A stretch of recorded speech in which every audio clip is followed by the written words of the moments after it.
Assalamualaikum warahmatullahi wabarakatuh. Perkenalkan, nama Ibu Septi Utami, biasa dipanggil Bu Septi, Ibu Wali kelas 5C. Sebelum pembelajaran dimulai, Bu Septi ucapkan selamat kepada kalian semua telah naik di kelas 5. Hari ini Bu Septi akan menemani kalian belajar materi organ gerak hewan vertebrata dan avertebrata. Tolong siapkan buku dan alat tulis. Sebelum pembelajaran dimulai, kita berdoa terlebih dahulu. Kita baca basmalah bersama-sama ya. Bismillahirrohmanirrohim. Semoga dengan baca basmalah, pembelajaran pada hari ini dapat berjalan dengan lancar. Jangan lupa jaga kesehatan, jaga kebersihan, dan jangan kemana-mana kecuali ada kepentingan yang mendesak. Selamat belajar.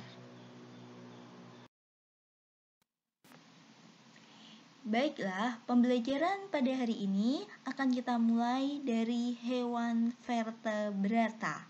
Apa itu hewan vertebrata? Vertebrata adalah hewan yang bertulang belakang. Jadi, hewan tersebut mempunyai tulang belakang. Contohnya, ikan, amfibi seperti katak, reptil seperti kadal, burung, dan mamalia.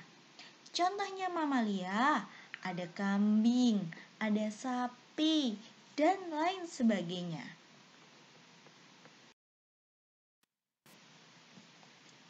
Hewan avertebrata yang pertama yang akan kita bahas adalah ikan. Coba kalian perhatikan gambar ikan. Di situ ada bagian-bagian dari organ ikan. Kalian cari organ gerak pada ikan. Ya, betul sekali. Ikan bergerak dengan sirip dan ekor. Sirip dan ekor digunakan untuk berenang. Sirip ikan untuk bergerak ke depan, berputar, dan mempertahankan posisi tegak. Hewan vertebrata selanjutnya adalah katak. Kalian perhatikan lagi ya gambarnya. Kemudian kalian cari organ gerak pada katak. Ya, betul sekali. Katak bergerak dengan kaki. Katak itu mempunyai kaki belakang yang sangat kuat dan kukuh yang berfungsi untuk melompat. Sedangkan kaki depan pada katak itu berfungsi untuk menahan tubuh saat mendarat. Kaki katak juga mempunyai selaput renang untuk memudahkan saat berenang. Hewan vertebrata selanjutnya adalah burung. Kalian perhatikan kembali ya organ-organ yang ada pada burung. Kemudian kalian cari organ gerak pada burung. Ya, betul sekali. Burung bergerak dengan kaki dan sayap. Kaki berfungsi untuk berjalan dan melompat. Sayap berfungsi untuk terbang. Hewan avertebrata selanjutnya adalah kelinci. Kalian perhatikan kembali ya gambar kelinci. Coba kalian cari organ gerak pada kelinci. Ya, tepat sekali. Kelinci bergerak dengan kaki. Fungsi kaki pada kelinci untuk melompat. Kelinci mempunyai sepasang kaki depan dan sepasang kaki belakang. Kaki belakang lebih kuat daripada kaki depan. Hewan avertebrata yang terakhir kita bahas adalah kadal. Coba kalian perhatikan gambarnya. Kemudian kalian cari organ gerak pada kadal. Ya, betul sekali. Kadal bergerak dengan kaki.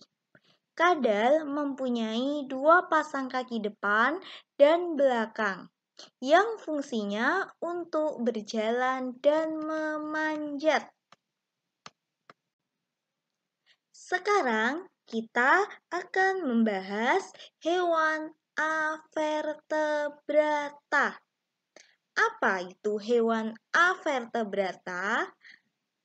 Avertebrata adalah hewan yang tidak bertulang belakang. Jadi, hewan tersebut tidak mempunyai tulang belakang. Contohnya, ada siput, ada bintang laut, ada cacing, ada semut, ada laba-laba, ada kupu-kupu, dan masih banyak lagi. Hewan avertebrata yang pertama kita bahas adalah siput. Coba kalian perhatikan gambar organ-organ yang ada pada siput. Sudah? Kalau sudah, kalian cari organ gerak pada siput. Ya, benar sekali. Siput bergerak dengan kaki perut. Hewan avertebrata yang kedua adalah belalang. Perhatikan gambarnya dan cari organ gerak pada belalang. Ya, tepat sekali. Belalang bergerak dengan kaki. Hewan avertebrata selanjutnya adalah cacing. Perhatikan gambarnya. Sekarang kalian cari organ gerak pada cacing. Sudah ketemu? Ya, betul sekali. Cacing bergerak dengan otot perut. Selanjutnya adalah kupu-kupu. Kalian perhatikan gambarnya lagi. Kemudian kalian cari organ gerak pada kupu-kupu. Ya, kupu-kupu bergerak dengan sayap. Hewan avertebrata selanjutnya adalah bintang laut. Kalian perhatikan kembali gambarnya. Kemudian kalian cari organ gerak pada bintang laut. Ya, tepat sekali. Bintang laut bergerak menggunakan kaki tabung. Masih pada hewan avertebrata. Sekarang yang kita bahas adalah cumi-cumi. Kalian perhatikan kembali gambarnya, kemudian kalian cari organ gerak pada cumi-cumi. Ya, betul sekali. Cumi-cumi bergerak dengan tentakel. Nah, kita sudah sampai pada tugas portofolio. Tugas ini harus kalian kerjakan.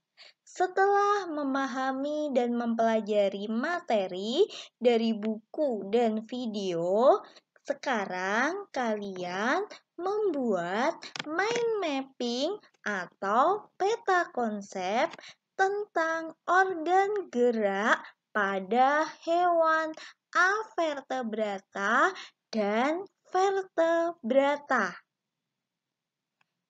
Minimal 3 hewan vertebrata dan 3 hewan avertebrata yang ada di lingkungan sekitar. Lebih dari 3 juga boleh. Kalian kerjakan di buku gambar. Nanti Bu Septi akan memberi contoh tentang mind mapping. Nah, Inilah contoh mind mapping. Kalau di sini, dalam mind mapping ini disebutkan alat pernafasan pada hewan.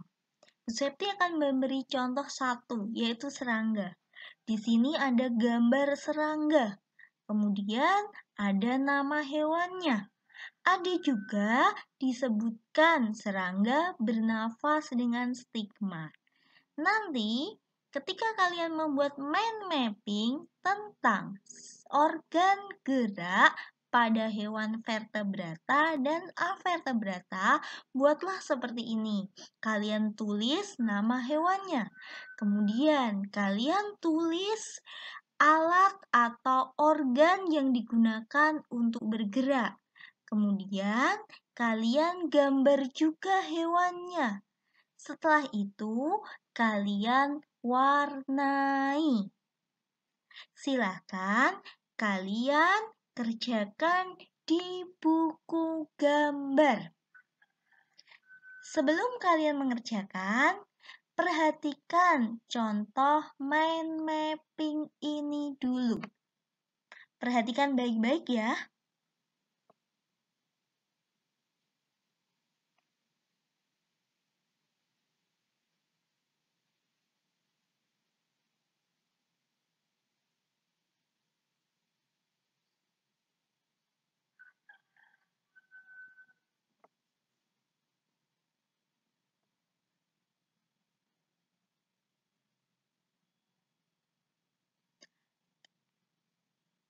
Kalau sudah jelas tentang mind mapping, sekarang ambil buku gambar, ambil pensil, ambil pewarna, silakan dikerjakan. Selamat mengerjakan.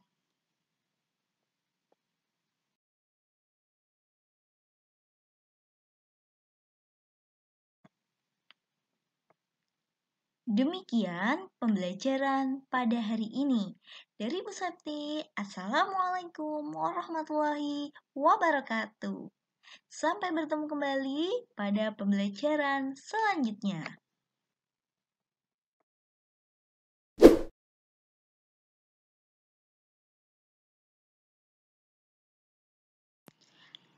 Assalamualaikum warahmatullahi wabarakatuh.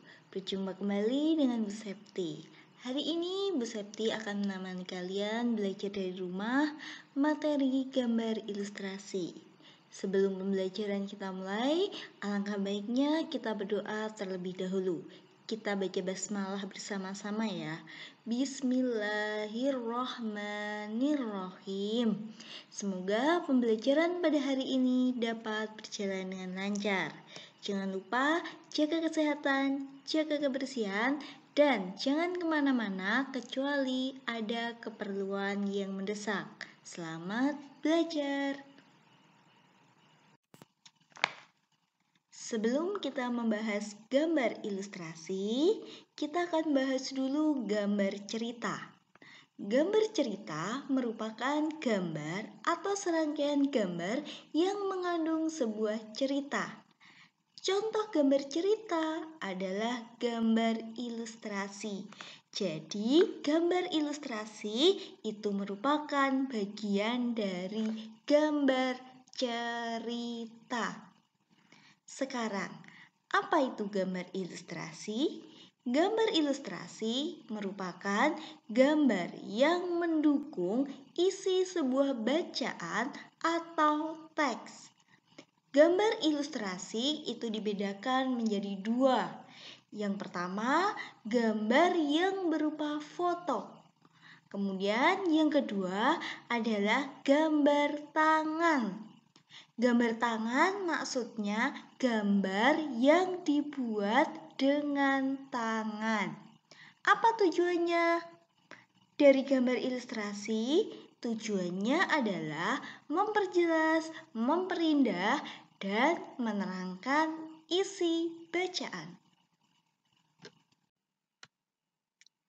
Nah, sekarang kita akan membahas contoh gambar ilustrasi. Yang pertama adalah kartun. Pasti kalian sering mendengar apa itu kartun.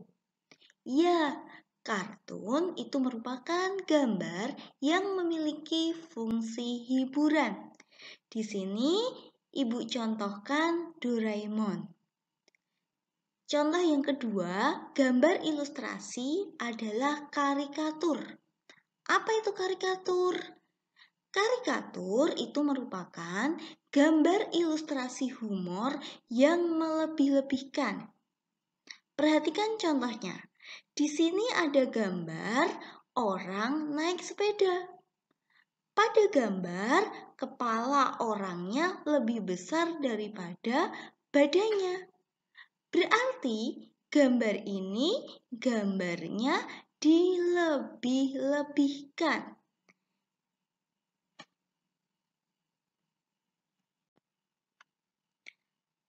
Contoh gambar ilustrasi lainnya adalah gambar realis.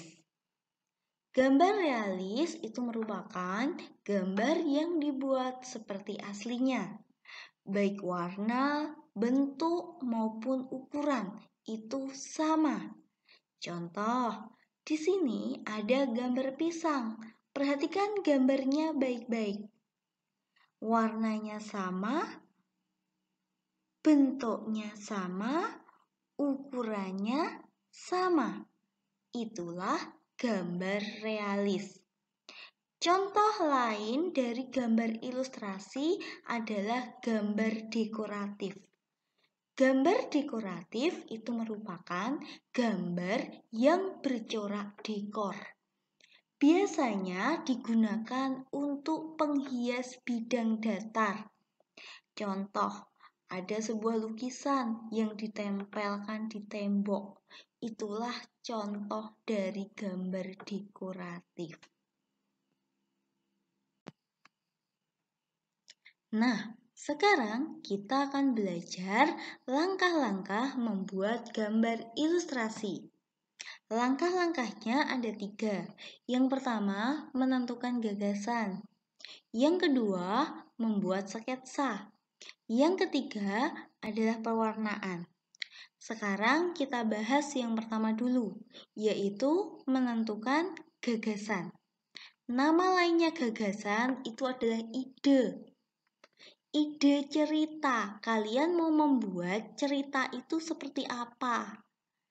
Gagasan itu biasanya bersumber dari bacaan.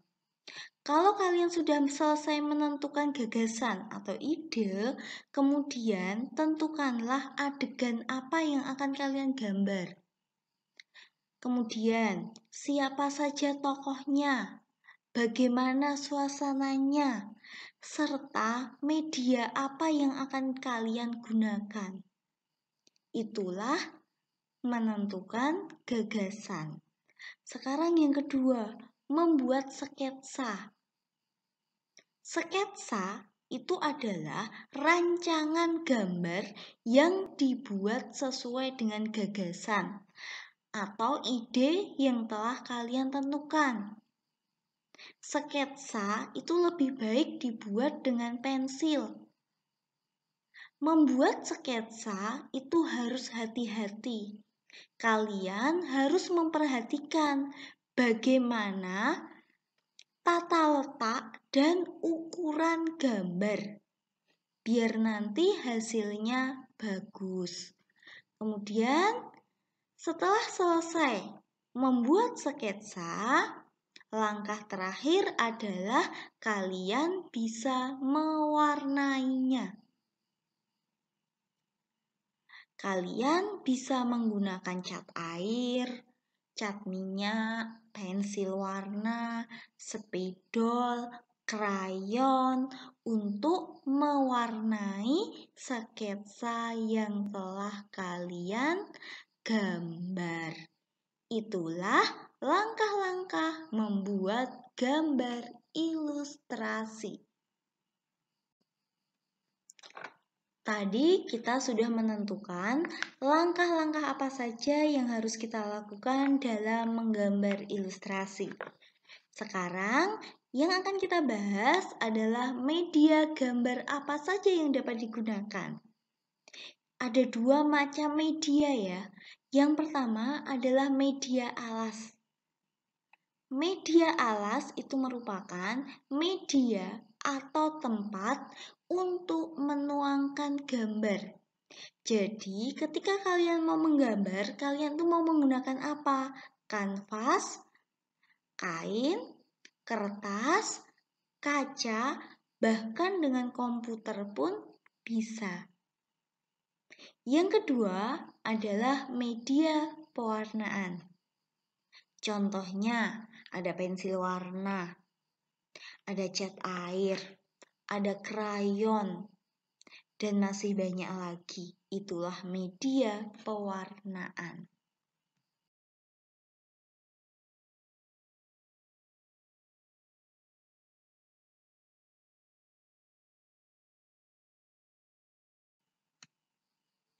Demikian pembelajaran pada hari ini. Terima kasih. Semoga sukses. Dari Bu Septi, Assalamualaikum warahmatullahi wabarakatuh. Sampai bertemu kembali pada pembelajaran selanjutnya.